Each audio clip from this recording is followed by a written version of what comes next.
কথা কে বলছে এটা গুরুত্বপূর্ণ নয়, বরং কার কথা বলছে এটা হচ্ছে গুরুত্বপূর্ণ। ওরা আলাদা, আমরা আলাদা, ওদের মাযহাব আলাদা, আমাদের মাযহাব আলাদা, ওরা আলাদা, আমরা এই, ওরা ওই, এরা সেই, আছে না? সুবহানাহু ওয়া তাআলা আপনাদের উদ্দেশ্যে বলছেন সূরা জুমার সূরা নম্বর 39 আয়াত নম্বর 18, আল্লাযীনা ইয়াসতামিউনাল কওল ফায়াত্তাবিউনা হাসানা উলাইকা আল্লাযীনা হাদাহুমুল্লাহ ওয়া উলাইকা হুম উলুল আলবাব। বাংলা ভাবার্থ, আল্লাহ বলছেন আল্লাযীনা ইয়াসতামিউনাল কওল, যারা মনোযোগ সহকারে কথা শ্রবণ করে। বলেন তো কি বলছে আল্লাহ?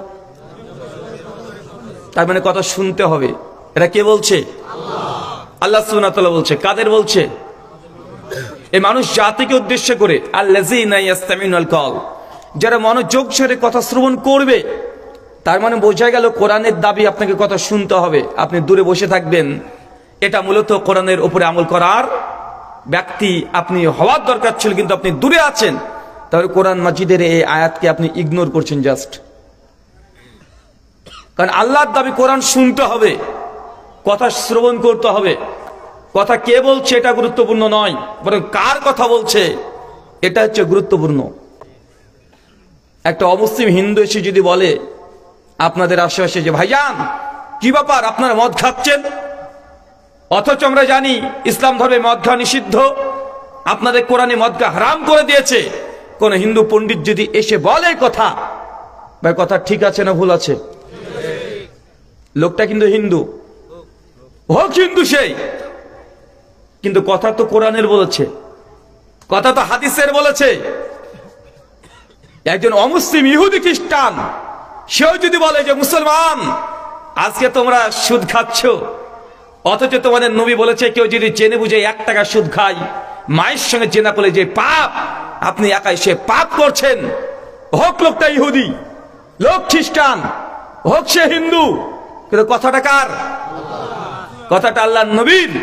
অতএব কথা কে বলছে এটা গুরুত্বপূর্ণ নয়, কার কথা বলা হচ্ছে এটা হচ্ছে গুরুত্বপূর্ণ। আপনি কথা শুনতে বাধ্য। আপনি যদি দূরে বসে থাকেন, এটা কোনো মুসলমানের বৈশিষ্ট্য হতে পারে না। মুসলমান শোনে। যদি ওমর বিন খাত্তাব সেই দিন আল্লাহ নবীর জবান থেকে কোরআনুল কারীম, যদিও সনদের মধ্যে দুর্বলতা আছে, ওমর বিন খাত্তাব তার বোনের কাছে কোরআন মাজিদ শুনেছিলেন, আর শুনেই তিনি ইসলাম গ্রহণ করেছিলেন। যদি না শুনতেন ওমর বিন খাত্তাব ইসলামে আসতো, কিন্তু শুনে না কে? আবু জাহেল।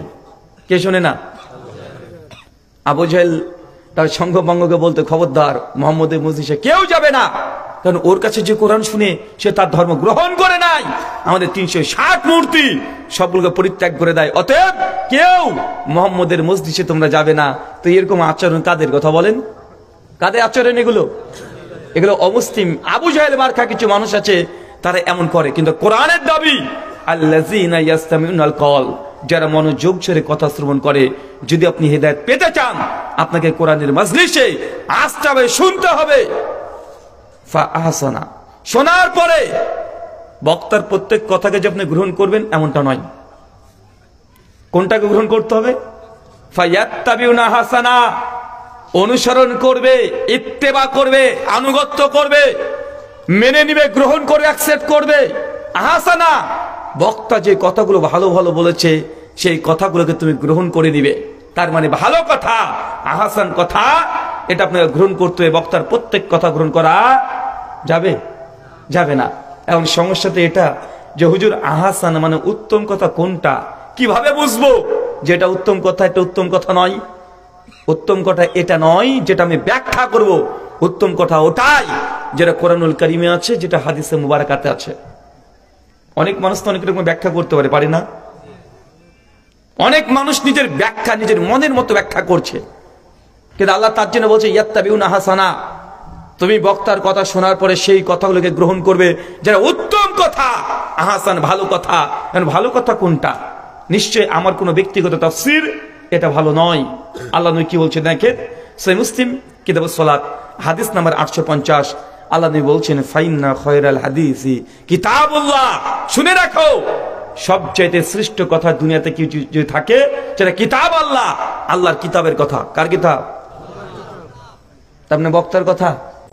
ডাইরেক্ট আল্লাহর কথা যদি পেয়ে যান, যদি আপনার নিজের বিরুদ্ধে চলে যায়, আপনার বাপের বিরুদ্ধে চলে যায়, আপনার সমাজের বিরুদ্ধে চলে যায়, রাষ্ট্রের বিরুদ্ধে চলে যায়, তারপরে এটাই আপনার জন্য উত্তম কথা। আর এটাকেই আল্লাহ কোরআনে বলছে তোমরা এরই আনুগত্য করবে, যেটা হাসান উত্তম জিনিস তার আনুগত্য করো। আমি জানি যখন আপনাকে নবীর এই হাদিসগুলো শোনায়, মান তারাকা সালাতা মুতামাদান ফাকাদ কাফারা, যে ব্যক্তি ইচ্ছাকৃত নামাজকে ত্যাগ করেছে সে কাফের। সে মুসলিম 153 নম্বর হাদিস। আমি জানি এই কথা শুনলে আপনার খারাপ লাগবে যারা বেনামাজি, কিন্তু কি করব, এটাই নবী বলছেন যেটা উত্তম কথা। উত্তম কথা কোনটা? যেটা কোরআনের ডাইরেক্ট আছে, যেটা নবীর হাদিসে ডাইরেক্ট আছে। সুনান আবু দাউদের হাদিস, আল্লাহ নবী বলছেন কোন মহিলা যদি, নারী যদি আতর সেন সুগন্ধি মেখে রাস্তাতে বের হয়, আর কোন পরপুরুষ যদি তার সুগন্ধি পেয়ে যায়, ওই নারীটা বেশ্যা, ওই নারীটা জেনা করেনি। জানি কথাটা খুব কঠিন, কিন্তু এই কথাটাই ভালো কথা। কেন কথা বলেন? কেন? আল্লাহ নবী বলেছে। আমি জানি আপনি সুদ খান, কিন্তু নবীর ভাষায় 1 টাকা সুদ খাওয়া মানে মায়ের সঙ্গে জেনা করলে যে পাপ, সে পাপ আপনি করছেন। কথা শুনতে খারাপ লাগছে না? যে শব্দ আল্লাহ নবী এরকম শব্দ ব্যবহার করেন না স্বাভাবিকভাবে। মদখোরের ব্যাপারে এমন ব্যবহার করেননি, জুয়াখোরের ব্যাপারে এই কথাগুলো বলেনি, কিন্তু কঠিন কথা আল্লাহ এই 2 জায়গাতে এসে বলে দিয়েছেন। কথাটা খারাপ লাগছে আপনার কাছে, কিন্তু এটা উত্তম কথা যদি আপনি জান্নাত নবীর সঙ্গী হতে চান। আর যদি মনে করেন না দরকার নেই, জান্নাত দরকার নেই, তাহলে আপনার শোনার দরকার নেই। আল্লাযীনা ইয়াসতামিউনাল কওল, যারা মনোযোগ ছেড়ে কথা শ্রবণ করে, ফায়াত্তাবিউনা হাসানা, শোনার পরে উত্তম জিনিসের গ্রহণ করে। উত্তম কোনটা? যেটা কোরআন হচ্ছে ডাইরেক্ট আছে। উলাইকাল্লাযীনা হাদাহুমুল্লাহ, যারা এরকম মন নিয়ে আলোচনা শুনতে বসে, আমি আল্লাহ মূলত তাদেরকে হেদায়েত দিয়ে থাকি। তার মানে আল্লাহ যাকে তাকে হেদায়েত দেন, যাকে তাকে আল্লাহ সুবহানাহু ওয়া তাআলা হেদায়েত দেন না। আল্লাহর কাছে হেদায়েতের অভাব আছে চাচা? হ্যাঁ, হেদায়েত ফুরিয়ে গেছে আল্লাহর কাছে। আল্লাহ চাইলে আবু জাহলকে হেদায়েত দিতে পারতেন না? আবুল আহাবকে, উদবা, সাইবা, ফেরাউন, নরেন্দ্র মোদী, হ্যাঁ পারতেন না? না হেদায়েত শেষ? হেদায়েত তো অভাব নেই, কিন্তু আল্লাহ হেদায়েত দেন না কেন? কারণ সে শুনতে চায় না, শোনে না। আবু জাহল শুনতেই চায়নি। তো এমন কিছু সংখ্যক মানুষ দুনিয়াতে আছে না যারা কথা শুনতেই চায় না। ওরা আলাদা, আমরা আলাদা, ওদের মাযহাব আলাদা, আমাদের মাযহাব আলাদা, ওরা আলাদা, আমরা এই, ওরা ওই, এরা সেই। আছে না? নাই? আছে।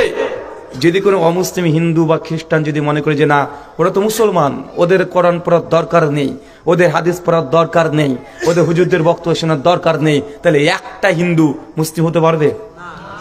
আপনাদের বাংলাদেশে 3 দিন আগে দেব চৌধুরী বলে একজন ব্যক্তি, ক্রীড়া সাংবাদিক, মানে খেলাধুলার সাংবাদিকতা করতেন, একজন হিন্দু মানুষ, 3 দিন আগে ইসলাম গ্রহণ করেছে না? উনি তার ক্যাপশনে তিনি জানিয়েছেন যে তিনি আরবি পড়তে পারেন না, কিন্তু কোরআন মাজিদে 3টে বাংলা অনুবাদ পড়ছেন, বাংলা অনুবাদ পড়েই সে ইসলাম গ্রহণ করেছে। আপনার মতো যদি খাটাস হতো যে না পড়বো না, জানবো না, ওদের মস্তিষ্ক আলাদা, ওরা এই ওরা সেই, কখনো লোকটা হেদায়েত পেত? হেদায়েত পাওয়ার জন্য হেদায়েতের রাস্তায় চলতে হয়। আপনি আগে থেকে মনে করছেন যে আপনার পীর সাহেব আপনার জন্য নৌকা নিয়ে বসে থাকবে, আপনি হেদায়েত পেয়ে গেছেন আগে থেকে। এমন মানুষ আছে না? নাই? এগুলো হচ্ছে সমস্যা। মাথায় যদি এরকম ছাড় পোকা ঢুকে থাকে, তাহলে মানুষকে হকের দাওয়াত দেওয়া এটা যত কঠিন, তাদের কাছে পৌঁছানো আরো বেশি কঠিন। চলেন, এটা হচ্ছে মুমিনদের বৈশিষ্ট্য। আর এক শ্রেণীর মানুষের কথা আল্লাহ কোরআনে বলছে। মুমিনদের বৈশিষ্ট্য আল্লাহ কি বললেন? ওরা কথা শোনে, কথা শোনার পরে যেটা উত্তম সেটাকে গ্রহণ করে। আল্লাহ বলছে তবেই আমি তাদেরকে হেদায়েত দিই, যাদের মধ্যে 2টো গুণ নাই, যারা কথা শুনতে চায় না আর যারা কোনটা ভালো জিনিস এটা গ্রহণ করে না, আল্লাহ তাদেরকে হেদায়েত দেবেন না।